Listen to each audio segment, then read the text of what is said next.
ایک بادشاہ نے طبیب کو حکم دیا کہ ایک ایسی کتاب لکھو جس میں ہر بیماری کا ذکر کیا گیا ہو۔ طبیب نے کہا، اے بادشاہ سلامت، میں کتاب لکھوں گا، مگر مجھے اس کتاب لکھنے کے لیے وقت درکار ہوگا۔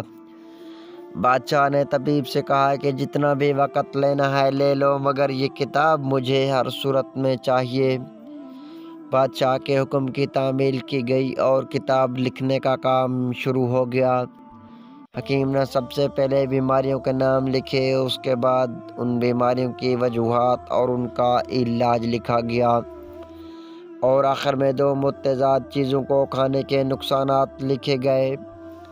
3 سال کے عرصے میں کتاب مکمل کی گئی۔ بادشاہ کی خدمت میں جب وہ کتاب پیش کی گئی تو بادشاہ بڑا خوش ہوا اور کتاب کو تفصیل کے ساتھ پڑھنا شروع کیا۔ آخرکار بادشاہ کتاب کے ایک ایسے صفحے پر پہنچا کہ جہاں 2 متضاد چیزیں، کھانے کے نقصانات لکھے ہوئے تھے۔ اچانک بادشاہ ایک ایسے صفحے پر پہنچا جہاں لکھا ہوا تھا کہ اگر تربوز کے بعد فوری طور پر دودھ پی لیا جائے تو انتڑیوں میں شدید قسم کا درد پیدا ہوتا ہے۔ بادشاہ نے دل میں سوچا، یہ کیا بات ہوئی؟ دودھ اور تربوز دونوں صحت کے لیے مفید ہیں، تو پھر تربوز کے بعد دودھ صحت کے لیے مضر کیوں؟ بادشاہ نے حکیم کو دربار میں بلوایا اور کہا، تم نے جو اس صفحے پر لکھا ہے اس کا عملی طور پر مظاہرہ کیا جائے۔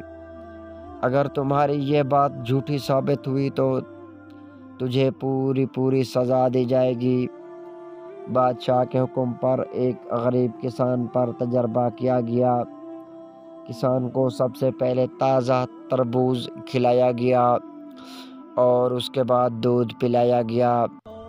اب سب انتظار میں بیٹھ کر گرم و گرم ہو گئے کہ کب کسان کو انتڑیوں کا درد شروع ہوگا، مگر 2 گھنٹے گزر گئے اور کسان کو کچھ بھی نہ ہوا۔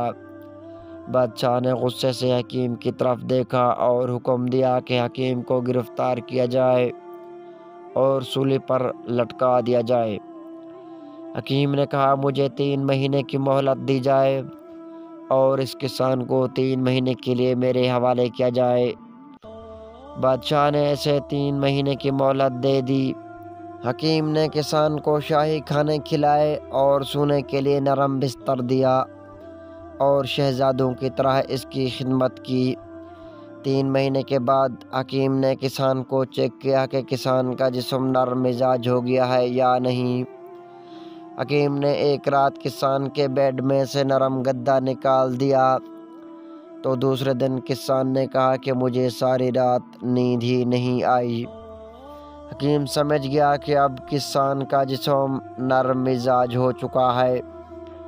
3 مہینے کے بعد حکیم نے بادشاہ کے سامنے کسان پر دوبارہ تجربہ کیا۔ پہلے تربوز کھلایا گیا اور اس کے بعد دودھ پلایا گیا۔ کچھ دیر بعد کسان درد سے چلانے لگا اور زمین پر لیٹ گیا۔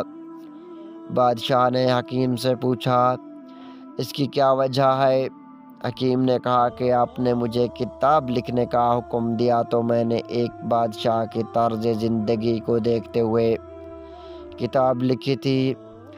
اس کسان کو میں نے 3 مہینے تک آپ کی طرح عیش و عشرت دی، جس کی وجہ سے کسان کا معدہ نرم مزاج ہو گیا۔ حکیم نے کہا، اگر اب بھی آپ کو میری بات کا یقین نہیں ہو رہا تو آپ بھی تربوز کھا کر دودھ پی لیں۔ اگر آپ کو کچھ نہ ہوا تو آپ مجھے قتل کر دینا۔ بادشاہ نے کسان کی طرف دیکھا جو درد سے زمین پر لیٹا ہوا تھا تو بادشاہ ڈر گیا کہ کہیں میری بھی حالت کسان کی طرح نہ ہو جائے۔ بادشاہ نے حکیم کو بہت سارے انعامات سے نوازا اور فوری طور پر کسان کا علاج کرنے کا حکم دیا۔ اخلاقی سبق: جو انسان آرام دہ زندگی گزارنے کا عادی ہو جائے وہ بہت ساری بیماریوں کا شکار ہو جاتا ہے۔ جی دوستو، آپ نے اس کہانی میں کیا سبق سیکھا ہے؟ اس کے بارے میں ایک کومنٹ ضرور کرنا، ویڈیو کو لائک اور چینل کو سبسکرائب ضرور کرنا۔ اللہ نگہبان۔